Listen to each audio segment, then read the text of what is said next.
안녕하세요. 이재명 대통령에게 배운다 12번째. 오늘은 이재명을 성공으로 이끈 습관에 대한 이야기를 해보겠습니다.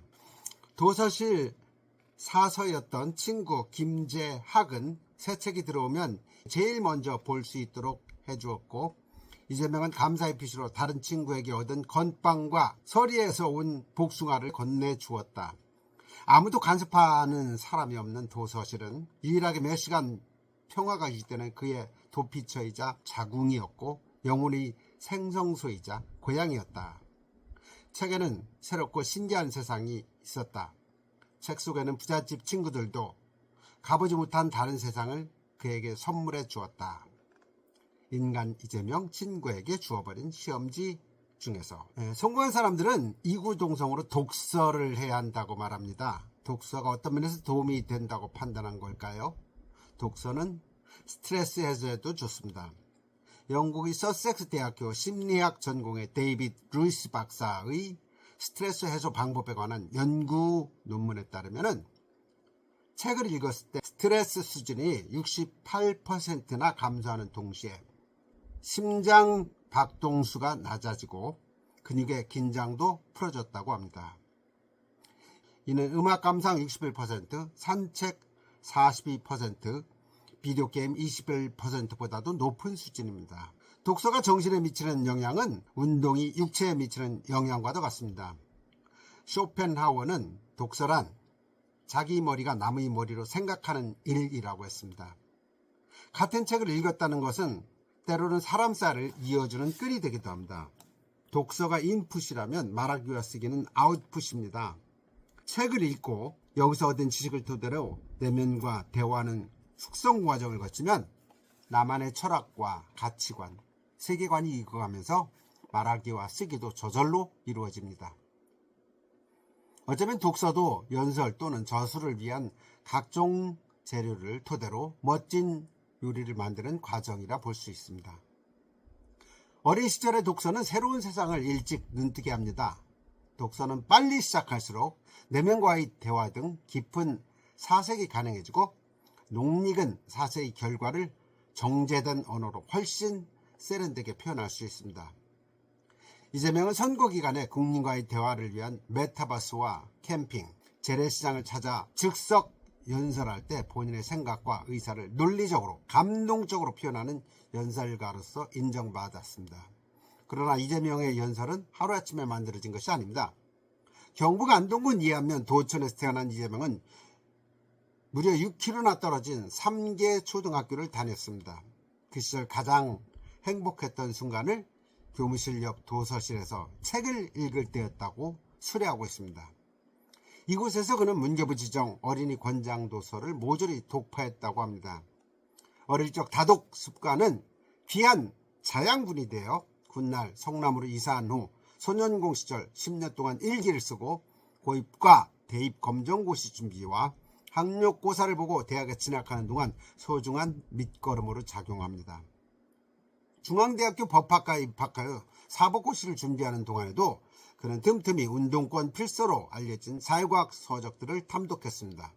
특히 조정래의 태백산맥을 비롯하여 송건호의 해방전후사의 인식 시리즈는 그의 정신을 번쩍 들게 해준 책이었습니다. 자신의 삶을 되돌아보게 한 윤홍길의 9켤레의 구두로 남은 사내와 완장, 고은의 만인보를 읽고는 의식의 등대를 활짝 켤 수 있었다고 회고했습니다. 이재명은 사법고시에 합격한 후에도 노동법학회라는 독서 모임을 만들어 책을 읽고 토론하는 모임을 이끌어갔습니다.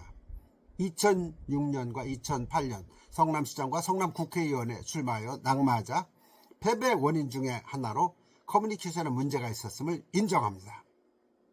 상대에게 정성을 다해 진리를 보여주면 반드시 그 뜻이 마음에 전달된다는 설득의 심리학을 통해서 상호성의 원칙을 깨달은 뒤부터는 수십 권의 심리학 서적을 읽으며 사람의 마음을 연구한 뒤에 유권자의 마음을 정조준하기 위해 몸과 마음을 다해 정성을 쏟았다고 합니다. 이재명은 성남시장에 당선된 이후에도 각계 분야의 전문가들을 한 달에 한 번씩 만나 책을 읽고 토론하는 시간을 가졌습니다. 성남시장에 재선된 15년에는 해와 달이라는 공부 모임을 만들고 매월 이 모임에서 참가해서 전문가들과 토론하면서 깊은 전문 지식을 쌓았습니다. 윤여준 전 환경부 장관은 2022년 2월 17일 한 라디오와의 인터뷰에서 이재명 후보는 일찍부터 대선에 도전해보겠다고 생각했던 것 같다. 도정을 하면서도 틈틈이 중요한 분야에 대해 전문가들한테 많은 공부를 한 게 아닌가 생각한다. 어떤 분야의 문제라도 정리된 자기 생각이 있더라. 주위 사람들이 동의하든 안 하든 그것은 다른 문제고 정리된 자기 생각이 있다. 그건 중요한 차이라고 평가했습니다. 20대 대통령 선거에 임했을 때 야당 유력 후보와의 대결에서 삼실, 실력, 실천, 실적, 산무, 무지, 무능, 무당의 경쟁 구도를 짜고 이를 유세 기간에 적극적으로 활용한 것도 그동안 읽은 책과 토론으로 단련된 스터디 그룹의 힘이 크게 작용했습니다. 대한민국 최고의 갑부이자 도전의 화신이었던 고 정정 회장도 학력은 소학교 졸업이 전부였지만 명예 박사학위를 받을 정도로 박식했습니다. 정 회장 역시 독서를 즐겼는데 위인들이 전기를 읽다가 특별히 마음에 와닿는 구절이 있으면 일일이 베껴놓았다가 틈틈이 반복해서 읽었다고 합니다. 독서는 언어 발달을 가져옴과 동시에 지식을 통해 교양을 쌓을 뿐더러 인격을 닦을 수 있게 도와줍니다. 논어 2인편에 등장하는 조문도 석사 가이라, 즉 아침에 도를 들으면 저녁에 죽어도 좋다라는 이 문장은 독서의 참된 이치를 깨달으면 죽어도 여한이 없음을 암시해 줍니다. 이처럼 독서는 우리가 살아가는 동안 부딪히는 각종 문제에 해답을 주기도 합니다. 독서는 성공 습관입니다. 지금부터라도 주변에 있는 책을 꺼내 머릿말과 목차를 읽어보고 관심이 가는 분야부터 한 달에 한 권이라도 읽는 습관을 기른다면 인생을 살아가는 성공의 지름길이 될 것입니다. 이재명 대통령으로부터 배우는 성공하는 습관, 책 읽기에 대해서 말씀드렸습니다. 내용이 좋았다면 구독, 좋아요 그리고 댓글로 환영 부탁드리겠습니다. 여러분 감사합니다.